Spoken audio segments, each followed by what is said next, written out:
Personalisht edhe oda ekonomike amerikane jemi të frustruar me faktin që kjo zonë asnjëherë nuk ka arritur të jetësohet. Madje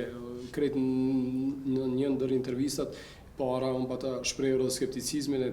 tim për sa i përket dinamikës për funksionalizimin e kësaj zone. Është fatkeqësi që ne asnjëherë nuk kemi arritur të funksionalizojmë një zonë tillë e cila ka pasur një qëllim të jashtëzakonshëm, edhe vetë për nga natyra ka qenë një zonë e karakterit goxha unik, jo vetëm në kontinentin e Evropës, po anë mban botës, meqense ka qenë dedikuar vetëm për investitorët me kapital amerikan. Besoj që zona tashmë është çështje e mbyllur,